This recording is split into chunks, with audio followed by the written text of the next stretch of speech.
Abram, por favor, na carta aos Gálatas, capítulo de número 6. Gálatas, capítulo de número 6. Nós vamos ler a partir do versículo de número 1. Gálatas, capítulo de número 6, versículo de número 1. Glória a Jesus. Quantos acharam, pode confirmar dizendo amém. Eu vou ler, você vai acompanhar em sua Bíblia. Aqueles que for mais confortável olhar no telão, na projeção, também pode acompanhar. A Bíblia Sagrada diz assim: irmãos, se alguém for surpreendido em alguma falta, vocês que são espirituais, restaurem essa pessoa com espírito de brandura. E que cada um tenha cuidado para que não seja também tentado.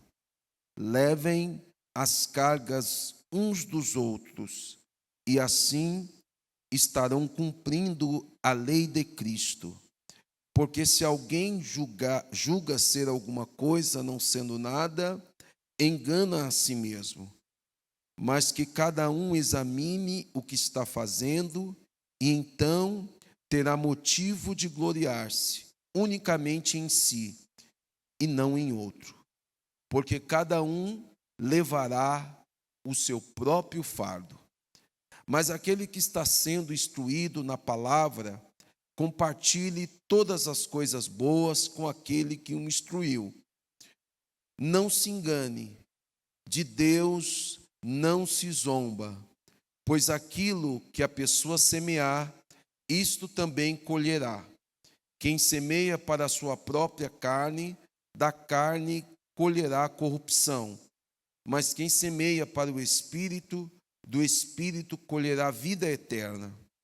E não nos cansemos de fazer o bem, porque no tempo certo faremos a colheita, se não desanimarmos.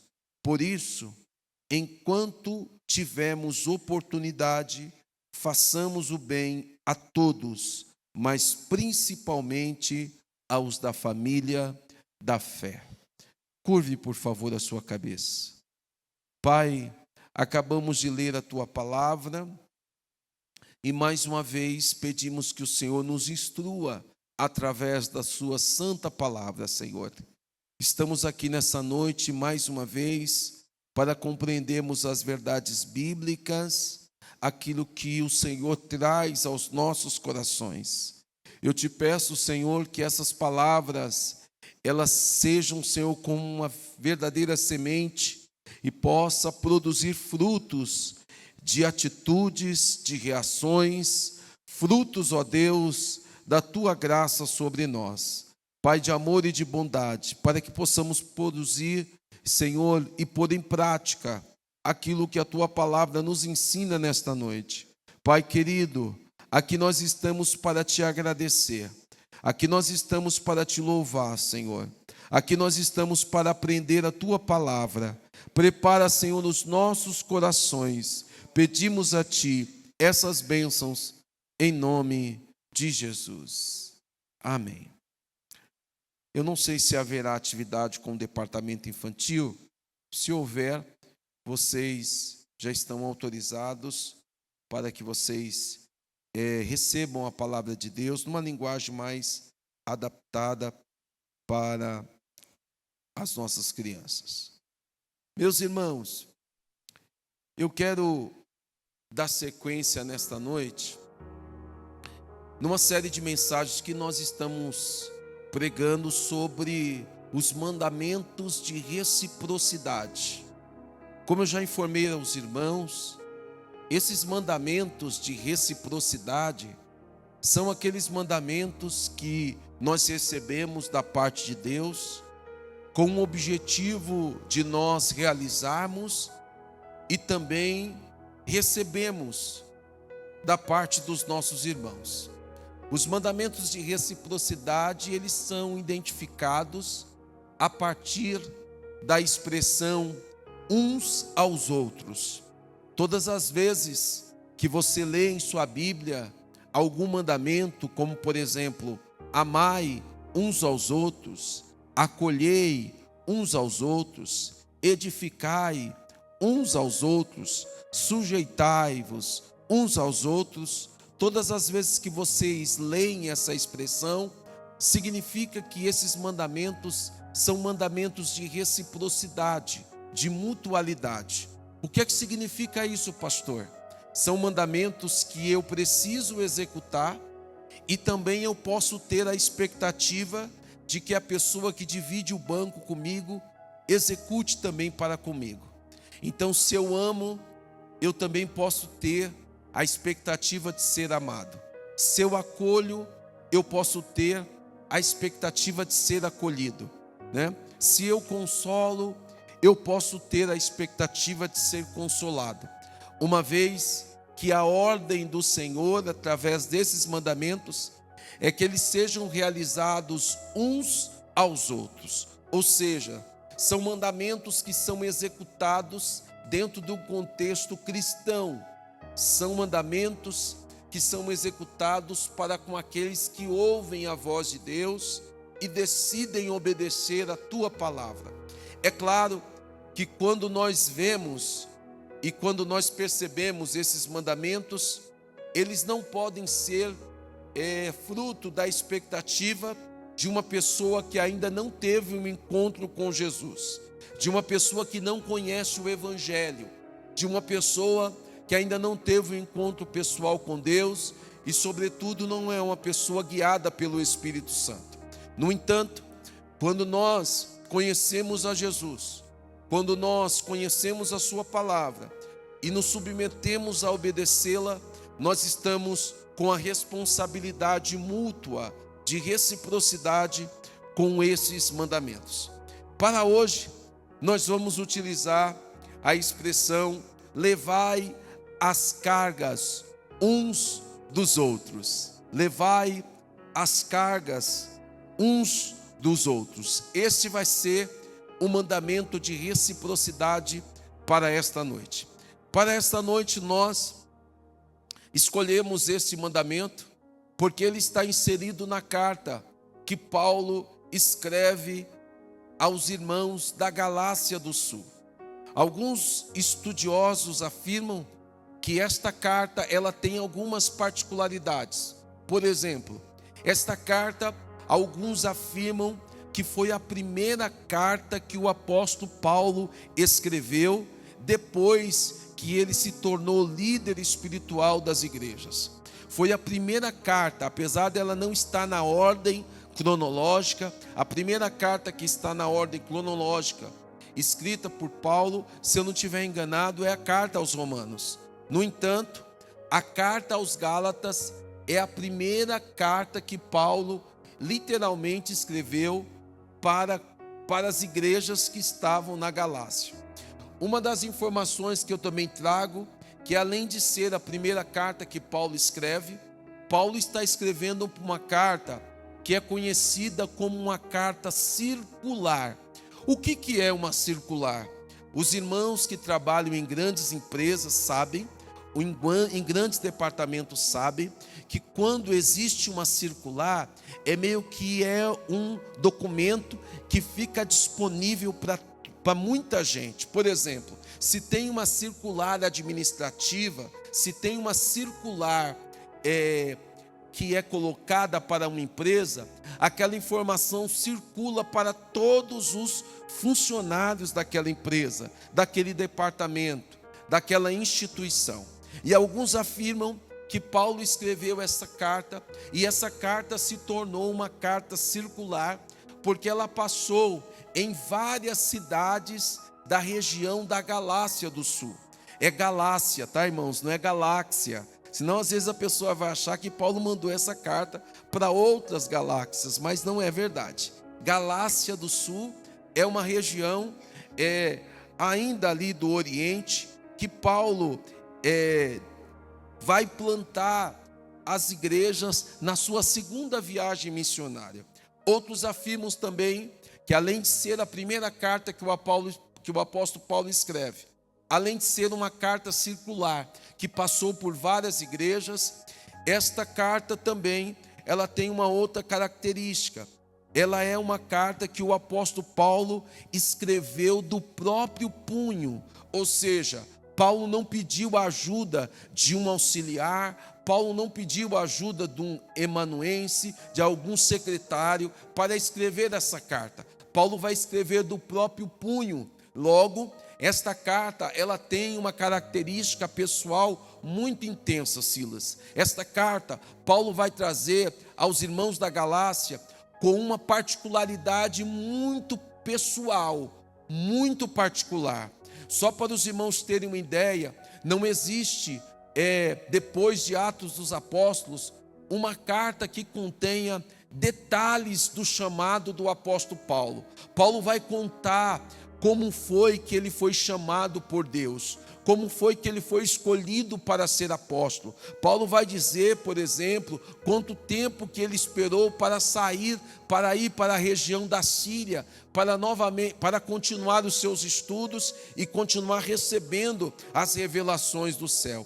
Paulo vai mostrar, por exemplo, que ele vai passar 14 anos, só depois de 17 anos que Paulo se converte, é que de fato ele volta para a região de Jerusalém e passa ali a ter contato com os irmãos que já tinham recebido a fé ainda através de Jesus Cristo. Eu quero trazer esses detalhes, irmãos, porque eu os considero importantes. São 17 anos para Paulo vai ter contato, para sair, para vir até a Jerusalém, para ter um relacionamento mais próximo com aqueles judeus, com aqueles irmãos que também tinham saído do farisaísmo, que eram convertidos do judaísmo. É uma carta que vai trazer detalhes da história do apóstolo Paulo, do chamado dele, de tudo que ele vivenciou antes dele começar de fato a pregar o evangelho. Eu acho isso daqui importante, porque as pessoas às vezes não conhecem a nossa história, não sabem por onde nós passamos, não conhecem o tempo da nossa experiência e às vezes nos julgam. E isso aconteceu também com o apóstolo Paulo. Só para a irmã ter uma ideia, irmã Nilva, quando você lê essa carta, você vai perceber que uma das razões pelas quais Paulo escreve essa carta circular é porque circulava uma fama que o apóstolo Paulo não era considerado um apóstolo, porque ele não tinha caminhado com Jesus, ele não tinha andado como Pedro andou, ele não tinha andado como Tiago andou, ele não tinha andado como Mateus e os outros 12 andaram com Jesus. E por força disso, algumas pessoas espalhavam uma notícia que o apóstolo Paulo era um falso apóstolo, não era uma pessoa que de fato tinha tido um contato pessoal. É por isso que o apóstolo Paulo vai relatar: ora, eu fui chamado não da parte dos homens, mas eu fui chamado da parte de Deus. Eu acho isso maravilhoso, porque uma das coisas que vai autenticar o nosso chamado, que vai autenticar no nosso ministério, é quando nós temos a convicção de quem nos chamou foi o Senhor. Eu não sei se você tem essa convicção no seu coração, mas eu carrego no meu coração a certeza de que quem me chamou foi Jesus, porque se fosse um homem eu não estaria aqui, se fosse qualquer sistema eu não estaria aqui, mas um dia o próprio Jesus olhou e falou assim: eu tenho um negócio com ele, eu tenho um negócio com ela, eu vou transformar a sua vida, eu vou transformar a sua história, eu vou te dar salvação e ainda vou derramar sobre a sua vida graça para você receber um ministério para servir a minha igreja.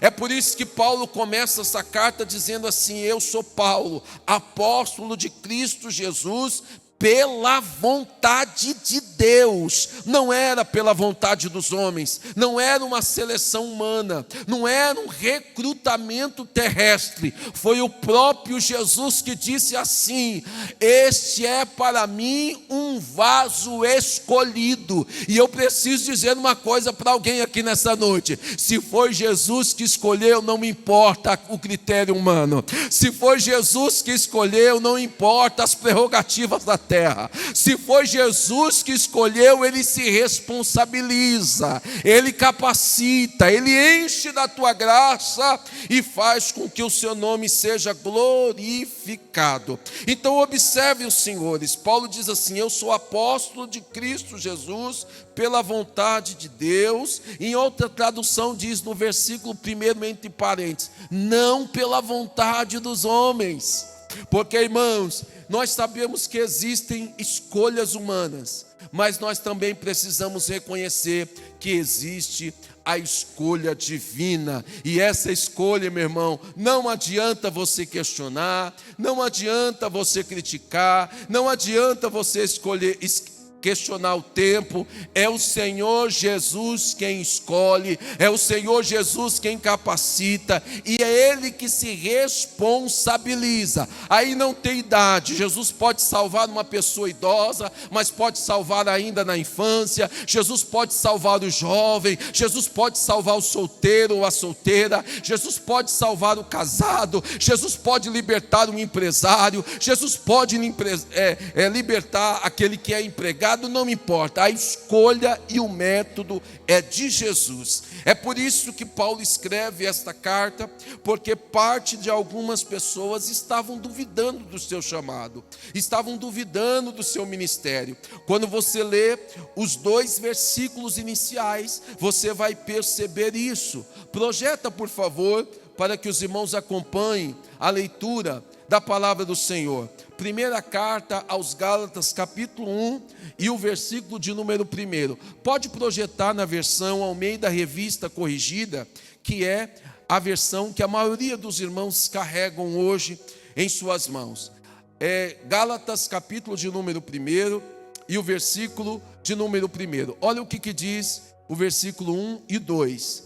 Paulo, apóstolo, não da parte de pessoas, ou não da parte de homens, nem por meio de homem algum, mas por Jesus Cristo e por Deus Pai, que o ressuscitou dos mortos. Versículo 2, vai dizer os destinatários: a todos os irmãos que estão comigo, as igrejas da Galácia. É por isso que o texto está nos afirmando que esta carta é uma carta circular. Não era uma única igreja, eram umas igrejas da Galácia do Sul que precisavam saber como que Paulo tinha sido chamado por Jesus. Além desse motivo, uma das razões, a segunda razão pela qual Paulo escreve essa carta, além de defender o seu apostolado, Paulo vai defender o evangelho que ele pregava. Por quê? Porque haviam espalhado que Paulo era um falso profeta, que Paulo era um falso apóstolo, e logo Paulo trazia uma falsa verdade, ou na verdade, uma falsa mensagem e um falso evangelho. É por isso que Paulo vai destacar a importância do evangelho que ele pregou para esses irmãos. E alguns espalhavam que o evangelho de Paulo não era um evangelho verdadeiro. Por quê, pastor? Porque eles acreditavam que não dava para ser salvo só pela graça.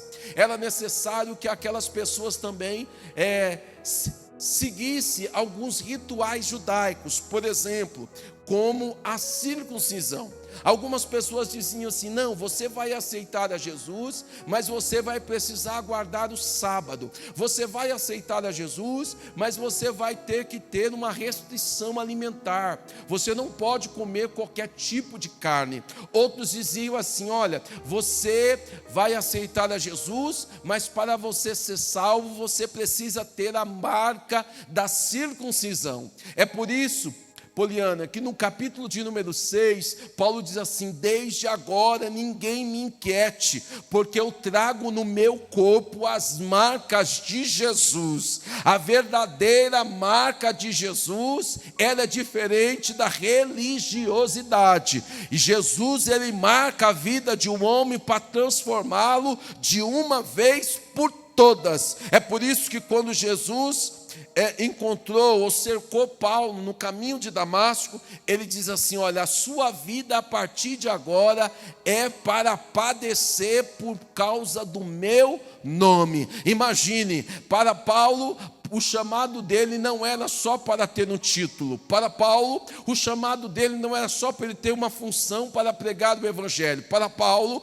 ele iria padecer por causa do nome de Jesus. Observe, agora o perseguidor seria perseguido, aquele que ia atrás das pessoas por causa do evangelho, aquele que perseguia os cristãos por causa do evangelho, aquele que estava carregando uma carta para matar, para prender, para castigar, para produzir todo o mal para os cristãos. Agora ele vai padecer pelo evangelho. Sabe o que eu aprendo com isso? O meu Jesus e o teu Jesus, ele é especialista em mudar a nossa vida de cabeça para baixo. Deixa eu dizer isso para você entender. O meu Jesus e o seu Jesus, ele muda a vida de um homem e dá uma volta de 360 graus. Eu não sei se você acredita nisso, mas o meu Jesus, ele pega o caído e levanta. Ele pega aquele que praticava iniquidade para ser uma pessoa justa, para ser uma pessoa equilibrada. Eu amo o evangelho, porque o evangelho é capaz de mudar a vida de um homem de uma vez por todas. Quantos acreditam nessa verdade pode glorificar a Jesus por isso? Glória a Deus. Agora, meus amados irmãos, Paulo, ele vai escrever essa carta com o objetivo de fazer uma defesa do seu ministério, da mensagem que ele trazia, e mais do que isto, ele vai trazer uma verdade muito importante, que é acerca do evangelho pela fé, o evangelho pela graça. Eu quero abrir um parênteses aqui para dizer aos irmãos que é muito importante que você leia as Escrituras, é muito importante que você conheça a carta que Paulo escreve aos irmãos da Galácia. Por quê, irmãos? Porque nós estamos vivendo um tempo difícil. As pessoas estão traduzindo a Bíblia para nós de uma forma muito equivocada. É por isso que é importante você vir para um culto de ensino. Sabe por quê, irmãos? Porque nós estamos saindo de um extremo para um outro extremo. No passado, as pessoas acreditavam que ser cristão era andar com cabelo comprido, ser cristão era andar só com cabelo baixo, sem fazer uso de barba. As pessoas confundiam o cristianismo com usos e costumes. Pastor, então quer dizer que os usos e costumes que nos ensinaram é errado? Não, nós temos as nossas características, nós temos os nossos costumes. Por exemplo, no nosso costume nós usamos terno e gravata, mas tem reunião que nós não usamos. E aí, pastor, o dia que o senhor não usa terno e gravata, o senhor está em pecado? Não. O dia que o senhor não usa terno e gravata, o senhor não pode pregar a palavra? Não. Existem várias situações que a gente prega de camiseta, prega de camisa, prega só de terno, ou usa a camisa e a gravata. Por quê? Porque o poder não está na roupa, o poder está na graça do Senhor Jesus Cristo, o poder está no evangelho de Jesus Cristo. Então é muito importante que nós tenhamos clareza disso. No passado as pessoas acreditavam assim. Por quê? Por força da figura do sagrado. Não, a figura do sagrado é eterna, a figura do sagrado é a gravata. Quando nós chegamos e vemos as pessoas com esse traje, nós vamos perceber que as pessoas de fato estão com responsabilidade. Nós temos o nosso costume. No costume judaico também tinha, o sacerdote não usava qualquer roupa, o levita não usava qualquer roupa. Nós temos a consciência que nós temos que servir ao Senhor com elegância, com ordem, com decência, mas o poder não está no paletó, o poder não está na gravata, o poder está no nome de Jesus Cristo. É na mensagem que eu prego que está o poder. No entanto, nós saímos de um extremo de acreditar que ser cristão era só andar cumprindo os usos e costumes e deixamos às vezes a doutrina bíblica de lado. Por outro lado, as pessoas hoje estão até mais livres, ainda mais à vontade com os usos e costumes, mas elas estão caminhando para um outro extremo. Qual que é o outro extremo? Confundindo a liberdade cristã com libertinagem, confundindo a liberdade cristã e o bom testemunho com escândalo. Às vezes você olha uma foto de uma pessoa na rede social, você não sabe se é crente. Às vezes você encontra uma pessoa no trabalho, você nem sabe se ela é crente. Por quê? Porque a pessoa perdeu totalmente a característica de um servo do Senhor. Mas aqui, irmãos, a palavra do Senhor nos dá equilíbrio. A salvação não é pelos usos e costumes, mas a salvação é pela graça por meio da fé, e isso não vem de nós, é dom de Deus. A graça também não pode ser banalizada, a graça também não pode ser tratada de qualquer forma. Eu preciso dizer isso, irmãos, porque pregar a Bíblia é você pregar hoje, é você pregar 10 anos atrás, é você pregar 20 anos à frente. Por quê? Porque a palavra do Senhor é imutável. Agora os usos e costumes mudam, né? No passado as pessoas não faziam uso de barba, hoje algumas pessoas já fazem uso de barba. No passado algumas mulheres não cortavam o cabelo porque recebiam instruções dessa natureza, hoje já faz bom uso de um corte de cabelo. O que mudou? O evangelho não mudou, o uso e costume muda, mas o evangelho não muda. A palavra do Senhor não pode ser transformada numa concepção particular, e eu preciso ter responsabilidade nisso. Significa, pastor, que eu não vou ter boa conduta cristã? Não. Significa, pastor, que eu não vou ter a minha identidade? Não. Significa, pastor, que eu não vou ter a minha postura, que eu não vou ter testemunho? Não. Isso não é verdade. Significa que você vai ter convicção que o que salva é o poder e a eficácia do sangue de Jesus Cristo, e nós recebemos isso por meio da nossa fé em Cristo Jesus. Dito isso, Paulo vai tratar nessa carta de uma coisa chamada da liberdade cristã.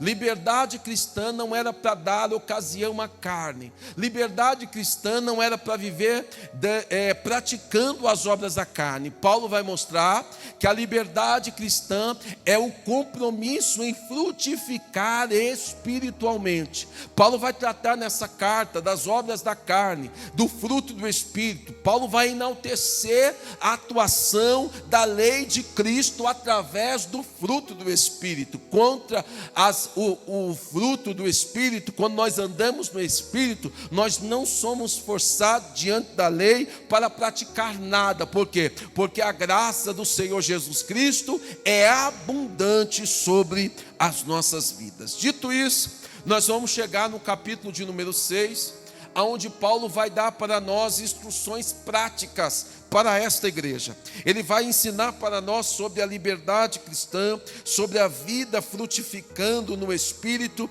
Paulo vai falar para nós que se nós vivemos no Espírito, nós também devemos andar em Espírito, para nós não cumprirmos as concupiscências da carne. No entanto, chegando no capítulo de número 6, nós vamos perceber que Paulo vai fazer algumas aplicações bem interessantes. Olhem, por favor, para o seu texto, para o capítulo de número 6, versículo de número 1, e acompanhe, por favor, a leitura que eu vou fazer desses versos iniciais. Versículo 1 e 2, a Bíblia Sagrada diz assim: irmãos, se alguém for surpreendido em alguma falta, vocês que são espirituais, restaurem essa pessoa com espírito de brandura. Eu vou repetir esse texto na sua versão, que é o meio da Revista Corrigida. Diz assim: irmãos, se algum homem chegar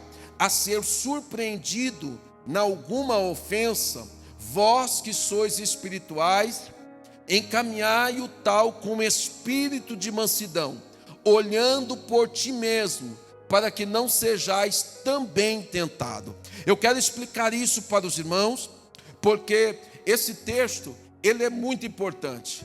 Quando a Bíblia diz levai as cargas uns dos outros, nós precisamos compreender em qual situação Paulo está nos sugerindo que nós devemos levar as cargas uns dos outros. Especialmente, nós vamos compreender isso quando nós lemos o versículo de número 1.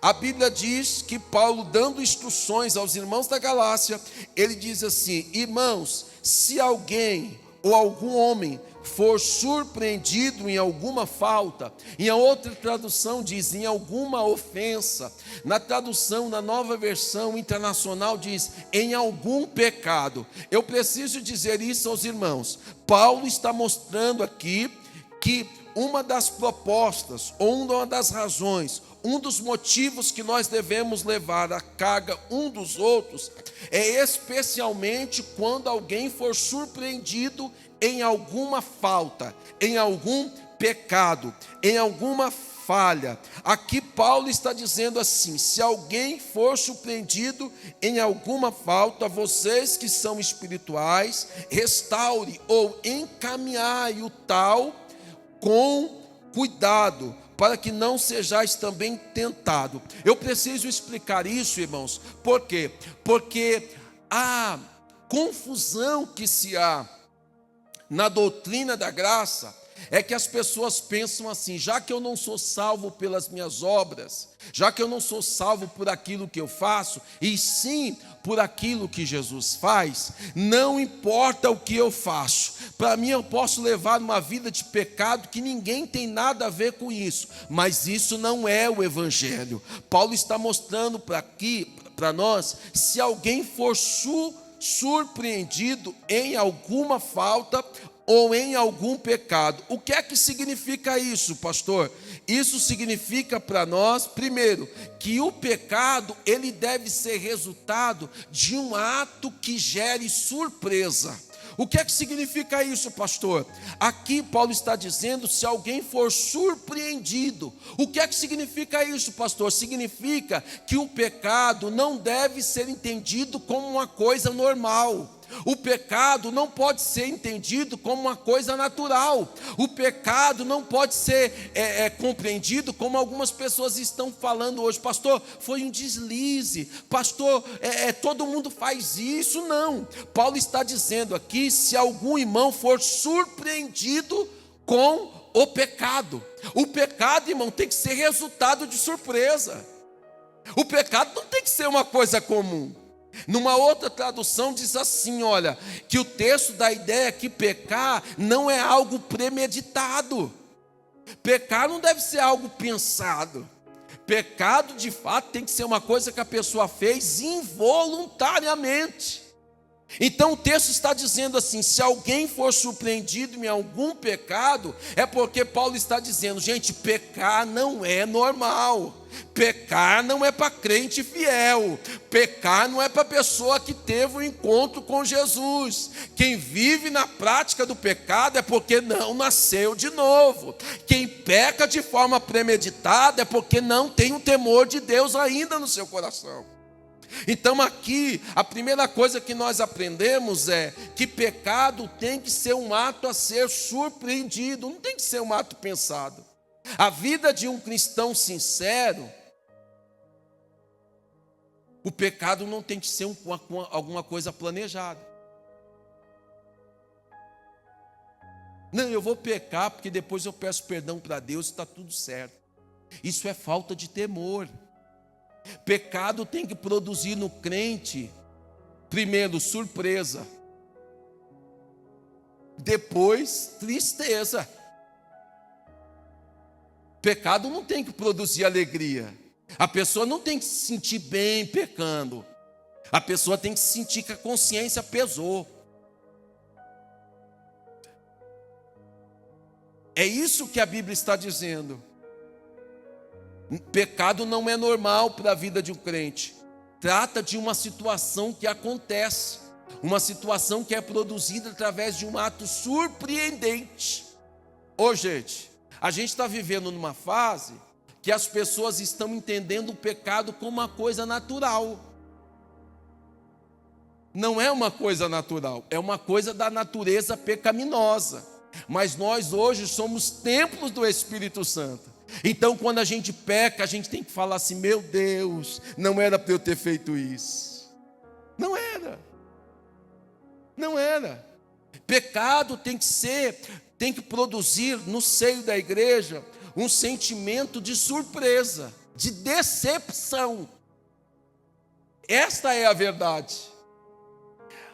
Sabe quando isso não acontece? É quando pecar já é sinônimo de transgressão. A pessoa tem consciência de que ela está fazendo errado. Ela sabe que praticar aquilo é pecado. E ela simplesmente se comporta de forma resistente. Não, eu vou fazer porque a vida é minha. Eu vou fazer porque quem manda em mim sou eu. Ninguém tem nada com isso. Eu não preciso prestar contas a ninguém. Mas aqui Paulo está tratando de uma situação diferente. Tem pessoas que tratam o pecado como uma transgressão, como uma ação pecaminosa, sem o menor impacto de culpa.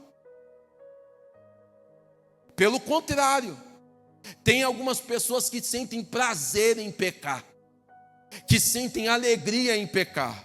Mas nessa noite, pela palavra, Paulo está dizendo assim: se alguém for surpreendido em algum pecado, encaminhai o tal, restaurai essa pessoa. Ou seja, se é uma pessoa completamente arrependida, ela tem um sentimento de tristeza. O pecado é feito, ela quebrar alguma coisa, tem que ser restaurado, tem que ser feita uma manutenção na vida espiritual desta pessoa. Eu coloquei aqui, anotei aqui na minha anotação: pecado não é normal. Pecado na vida de um crente é um acidente. Por exemplo, eu vou dar um exemplo aqui, ó.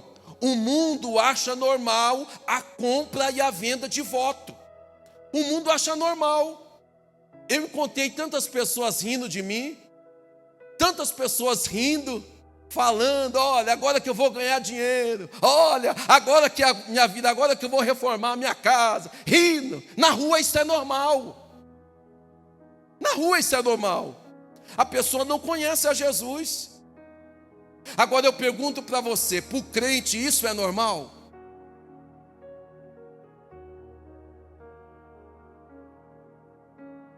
Porque para o crente eu vou contar isso sorrindo? Para o crente isso não é normal. Eu anotei aqui, gente. Esse tipo de comportamento não é normal para o crente. Como é que você depois vai dizer que foi Deus que te deu? Como é que você vai contar para depois para dizer assim: não, foi uma bênção do Senhor? Não foi. Então, me desculpem quem está aqui nessa noite, que de repente não precisa ouvir isso. Mas quem precisa ouvir, vai ouvir. Isso não é normal. Isso não é comportamento de crente. Isso não é comportamento de salvo. É uma cultura de levar vantagem. É uma cultura de buscar os interesses pessoais, os interesses particulares. Eu fico pensando do céu. Eu fico pensando no Espírito Santo, o Espírito da verdade. Eu fico pensando como é que você dobra os seus joelhos depois. Eu fico pensando como você abre a sua Bíblia, como você participa da ceia do Senhor, do corpo de Jesus Cristo.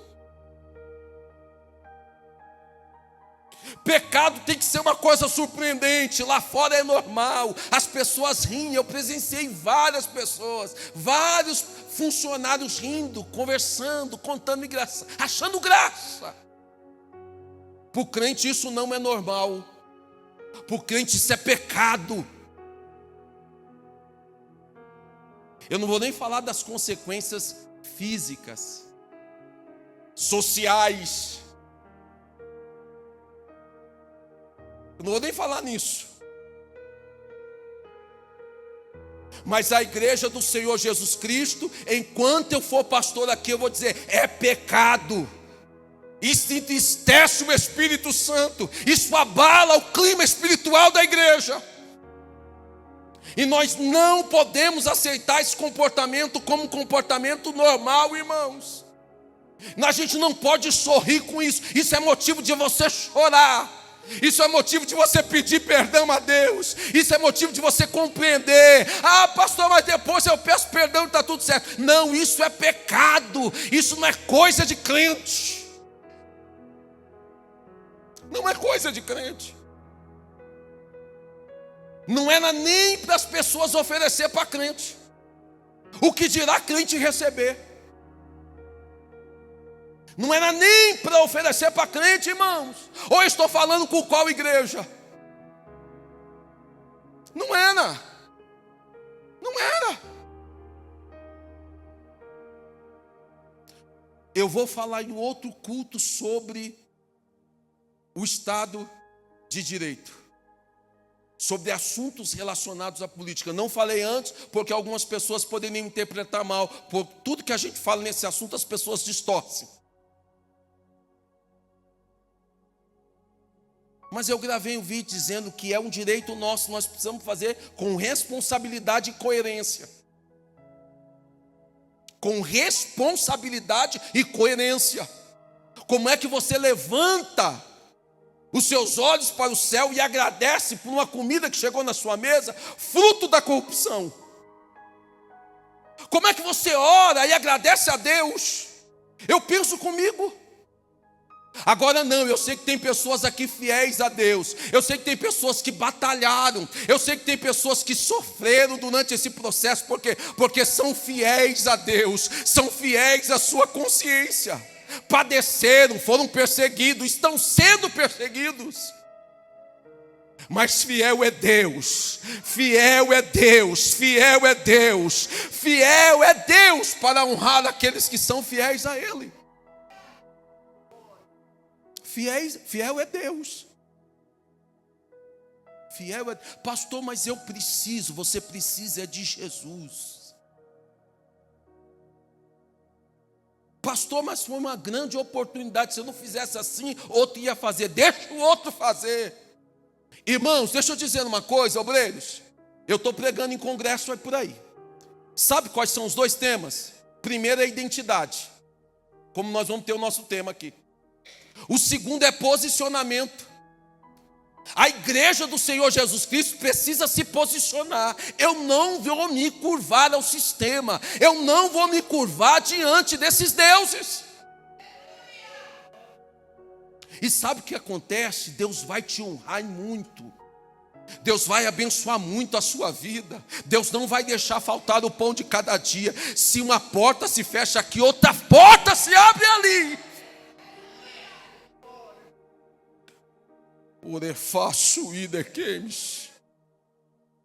O Senhor não vai deixar você passar necessidade. Ah, pastor, mas vão cortar as minhas ajudas. Não importa, Jesus vai cuidar da sua vida. Jesus vai cuidar da sua família. Eu quero que você levante a sua mão nessa noite para eu liberar essa palavra para você. Jesus vai cuidar da sua casa. Vai cuidar da sua casa.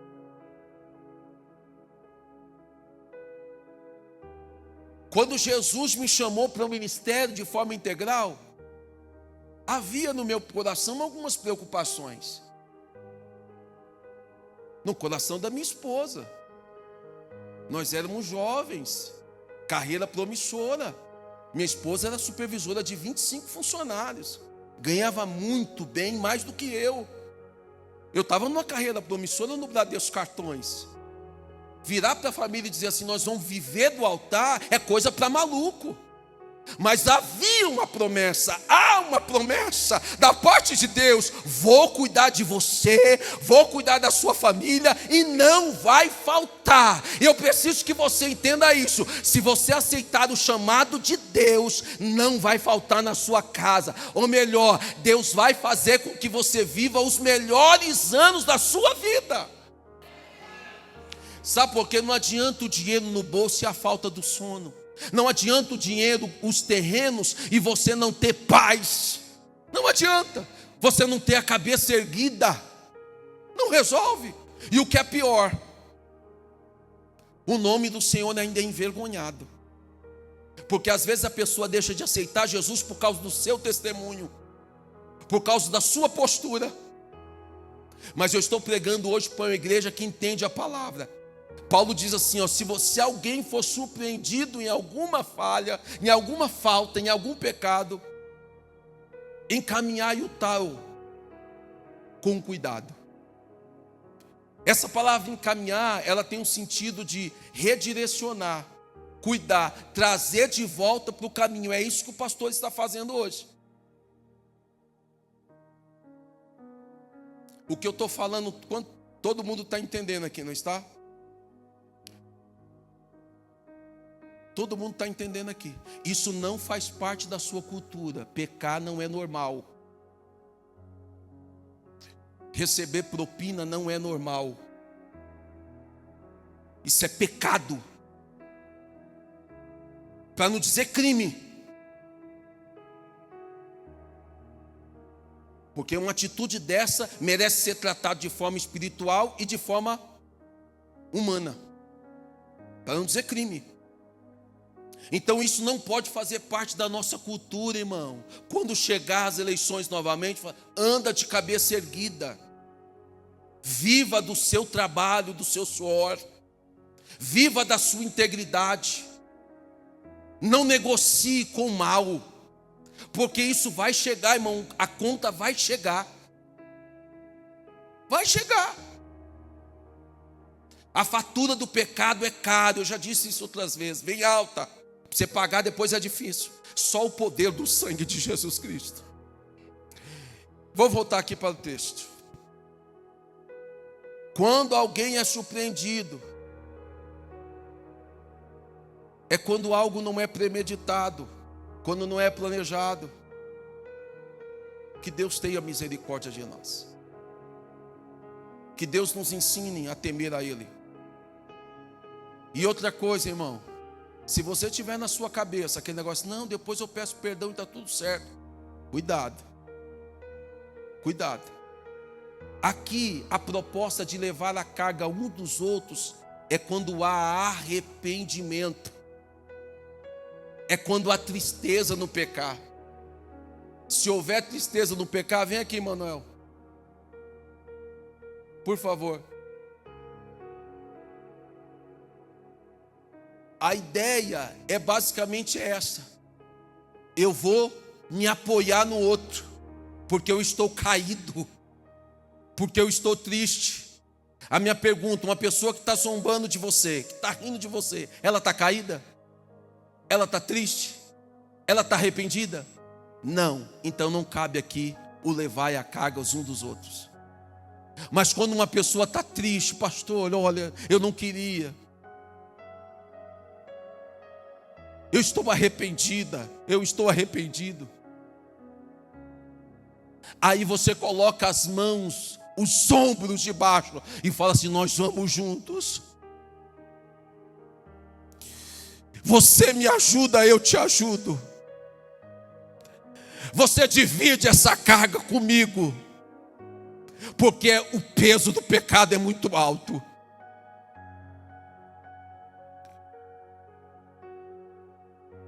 Paulo diz assim, vós que sois espirituais, restaurem essa pessoa com espírito de brandura. Graças a Deus que sempre vão existir os espirituais. Graças a Deus. Porque a Bíblia diz que aquele que está em pé, cuide para que não caia. No dia a dia, irmãos, as quedas, os pecados,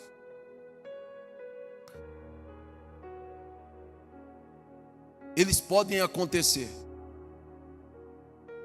Eles podem. Nós estamos envoltos a uma natureza pecaminosa, mas não de forma premeditada. Uma segunda verdade que eu tiro desse texto é que o caminho dos espirituais é o caminho da restauração. Encaminhai o tal, restaurai o tal. Sabe o que significa isso? Nós que somos espirituais, quando alguém envolvido numa prática pecaminosa que traz para nós vergonha, sabe o que a gente tem que fazer? O nosso propósito é restauração. O nosso propósito é pegar a pessoa e levantar de volta. Não é ficar mandando áudio zombando da vida do outro, do casamento do outro, do relacionamento da outra. Não é sorrindo de uma pessoa que foi infeliz e se envolveu no divórcio. Isso não é papel de gente espiritual, irmãos. Os espirituais, eles encaminham para a restauração aqueles que pecam. Às vezes nós conversamos na obreira, e sabe o que eu ouço dos obreiros? Pastor, vamos ajudar. Ora, é fácil ir daqueles. Pastor, vamos apoiar. Pastor, se essa pessoa não tiver uma ajuda agora, eu acho que ela não vai resistir. Ouço isso várias vezes dos senhores. Pastor, vamos ajudar essa pessoa. Ô irmão, coisa gloriosa é quando você trabalha com pessoas espirituais, que o propósito dela é erguer, é levantar. Não é sorrir quando a pessoa cai.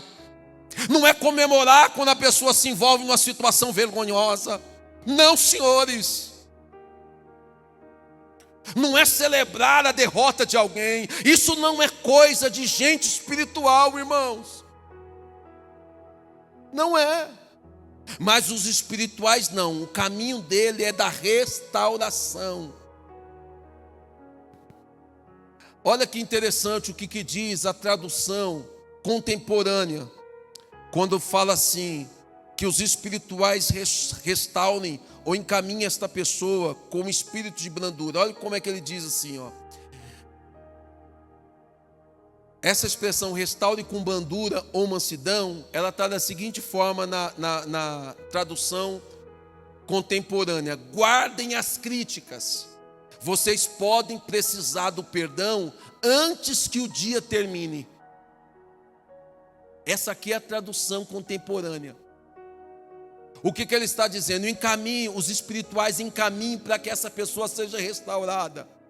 Todas as vezes que uma pessoa decide voltar para Cristo, irmãos, a gente precisa abraçar essa pessoa, pegar o WhatsApp dela, ligar no outro dia para saber se ela vem para o culto, oferecer uma carona, saber se ela passou bem. Sabe por quê? Quando você decide servir a Jesus, quando você retorna para Jesus, o inferno se levanta contra a sua vida. As perseguições vêm de todos os lados, os ataques vêm de todos os lados, mas uma igreja unida, perseverante é diferente. Ela encaminha para a restauração. Ela está do lado dizendo assim: não, eu te ajudo, está pesado demais, mas conte comigo, conte com as minhas orações, conte com a minha intercessão, conte com o meu conselho, conte com o meu apoio. Eu conhecia no passado muitas pessoas que alguém era envolvido com drogas, mas não, você vai entrar para a minha casa, eu vou cuidar de você, eu tenho um quarto aqui no fundo, você vai morar aqui, eu vou te levar para a casa de recuperação, eu vou te indicar para o trabalho. Agora a gente tem tanto medo que a gente não consegue fazer o bem mais para as pessoas, a gente não consegue mais abençoar, não conseguimos mais ajudar. Por quê? Porque levar as cargas um dos outros não é mais prerrogativa nossa, cuidar um do outro já não é mais prerrogativa nossa. Nós estamos mais centrados no nosso eu, na nossa vida, na nossa realidade, nas nossas petições, nas nossas necessidades. Nós estamos pensando unicamente em nós. Mas a igreja do Senhor Jesus Cristo não é assim. A igreja do Senhor Jesus Cristo é levar as cargas um dos outros. Está difícil para o irmão, mas eu ajudo. Está difícil para a irmã, mas eu ajudo. Está difícil para o jovem, mas eu ajudo. Sabe o que vai acontecer? Quando você estender os braços, quando você aliviar o peso dessa pessoa, amanhã essa pessoa vai te agradecer. Ela vai dizer: pastor, se não fosse o Senhor eu estava caído. Ela vai dizer para você, líder de departamento: se não fosse você eu tinha voltado para o mundo. Mas ela vai olhar para você e vai dizer assim: você foi um instrumento de Deus para me sustentar, para me ajudar, para me apoiar, para estar comigo quando todos me abandonaram. Eu não sei se na sua mente vem alguém assim que você se lembra agora. Pessoa que te ama. Não é porque você é bem sucedido financeiramente. Não é porque você tem cargo na igreja. Não é porque você é muito bonito, muito bonita, não. É porque você simplesmente estendeu as mãos e disse assim: eu vou te abençoar, eu vou te ajudar, eu vou tirar você dessa situação. Oh glória! Levai as cargas um dos outros. Paulo está dizendo assim: alivie quando alguém cometer, quando alguém for surpreendido em alguma falta, em algum pecado, tratai. Eu quero fazer uma aplicação para terminar. Observe, por favor, o versículo de número 5.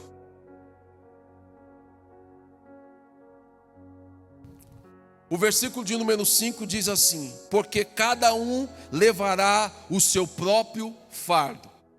Pastor, mas não parece confuso? Paulo diz assim que nós devemos levar as cargas um dos outros. Por que Paulo diz aqui, porque cada um levará o seu próprio fardo? Você precisa ler o texto inteiro, mas eu vou traduzir bem rapidinho para você. Olhe para mim aqui. Olhe para mim, isso daqui é muito sério. Muito sério. A ideia dos versos iniciais é ajudar quem precisa, quem está com fardo pesado. Agora, quando Paulo diz que cada um levará o seu próprio, eu gosto dessa expressão, próprio fardo, é porque aquilo que nós fazemos é responsabilidade nossa. Existe a lei da semeadura aqui. É por isso, Alexandre, que Paulo instrui aqui: gente, nós vamos ajudar, mas cada um é responsável pelas suas escolhas. A lei da semeadura, ela é uma lei exata.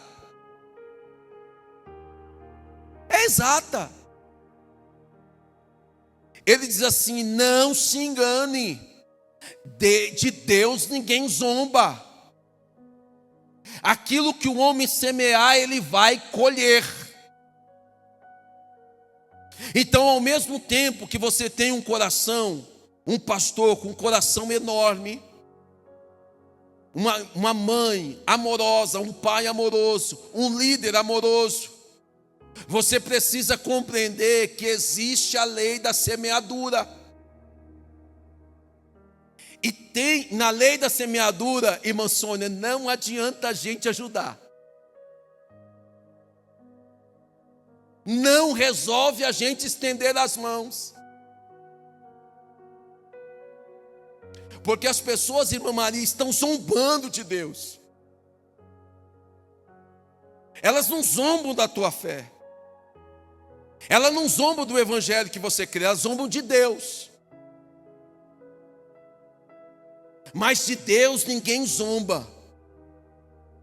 Então, quando a Bíblia fala sobre esse fardo, é que cada um tem a sua própria mochila. E aqui deixa claro o texto: não se engane, de Deus não se zomba, de Deus não brinca. Por aquilo que o homem semear, isso também ele vai colher. A conclusão desse texto, eu concluo dizendo: por isso, não cansemos de fazer o bem. Porque fazer o bem cansa, irmão. Quando todo mundo está fazendo o que é mal e dando certo. Quando todo mundo está pecando e prosperando. Quando todo mundo está fazendo errado e zombando da sua cara. Aí você cansa. Paulo orienta: não cansemos de fazer o bem. Porque se nós não desanimarmos, nós vamos ter uma colheita gloriosa da parte de Deus. Fique de pé, por favor. Versículo de número 10 diz assim: por isso, enquanto tivermos oportunidade, fazemos o bem a todos, principalmente os da família da fé. O que ele está dizendo? Você tem que ser generoso com todos, mas especialmente com quem compartilha da mesma fé que você. É como a igreja. Levai as cargas um dos outros. Devemos ajudar. Devemos estender um ombro. Devemos dividir o peso. produzido pelo pecado involuntário. Mas por outro lado, nós não podemos esquecer, a responsabilidade é pessoal. É isso que nós precisamos pregar para as pessoas se arrependerem. Porque o evangelho, hoje, eles estão banalizando a graça. Eles estão achando que a graça é de graça. Não é de graça. Ela foi paga e foi pago um alto preço. O sangue de um inocente. O sangue do Filho de Deus. É por isso, irmãos, que a gente precisa fazer o bem sempre. Paulo diz assim, ó, desde agora, ninguém me inquiete, porque eu trago no meu corpo as marcas de Cristo. Eu quero orar pela sua vida. Alguém nessa noite que deseja entregar a sua vida a Jesus? Você veio a este culto, quem sabe reconciliar com Jesus? Aqui nós temos uma pessoa vindo, vamos glorificar a Jesus. Vem você também, meu filho, vem, acompanha ela, traga toda a família. Quantos podem glorificar a Jesus por esta família? Eu quero pedir o apoio dos nossos irmãos aqui para nós abençoarmos esta família. Oh, glória a Deus. Bendito seja o nome do Senhor. Vem chorando, Jesus tem um plano na vida de vocês. Jesus vai restaurar por completo a vida de vocês. Vocês vão viver um novo tempo para a glória do nome do Senhor Jesus Cristo. Quantos concordam com isso? Levante as suas mãos para cá. Eu estou sentindo graça de Deus nessa noite. Jesus está salvando nesta noite. Pregar contra o pecado também faz as pessoas voltarem para Jesus. O que faz as pessoas se afastarem é pregar esse evangelho falso, que não tem compromisso com a verdade, que não tem compromisso com a palavra. Mas nessa noite Jesus está salvando, porque Ele ama, porque Ele quer restaurar esta família, porque Ele quer trazer de volta, quem sabe aquilo que vocês perderam nesta noite. Há uma graça de Deus sobre este lugar. Levante as suas mãos para a frente. Querido e eterno Deus, na autoridade que há no nome de Jesus Cristo, nós apresentamos ao Senhor nesta noite, Senhor, essa senhora, o seu filhinho. Pai, o seu esposo já se reconciliou com o Senhor, e agora a família por completo está aqui nesta noite, Senhor, assim eu creio. Pai querido, põe as tuas mãos sobre esta família, Senhor. Tenha misericórdia, dê vitória, e que nesta noite essa igreja estenda, Senhor, os ombros para ajudar as cargas, Senhor, desta família. Nós estaremos juntos, nós vamos fazer a tua vontade, Senhor, juntos. Nós vamos pelejar, guerrear juntos, para nós entrarmos nas mansões celestiais, porque nós sabemos que a nossa batalha não é contra a carne, nem contra o sangue, mas é contra as potestades. É uma batalha espiritual. Mas nessa noite, Senhor, pelo poder da tua palavra, eu oro, pedindo revestimento de poder e autoridade sobre a tua igreja, especialmente sobre esta família, Senhor. Não deixe que o diabo tenha sorte sobre a vida deles, mas que eles permaneçam firmes, que eles permaneçam determinados a pagarem o preço necessário para seguirem ao Senhor Jesus. Pedimos a Ti essas bênçãos, em nome de Jesus, em nome de Jesus. Digam todos comigo que o grande amor de Deus, a graça do Senhor Jesus Cristo, a comunhão com o Espírito Santo, permaneçam sobre a minha vida, sobre a minha família e sobre todo o povo de Deus. E todos nós juntos vamos dizer amém. Abrace ela aí, Rutinha, abrace ele, pastor Claudinei, os irmãos que vão participar da ceia.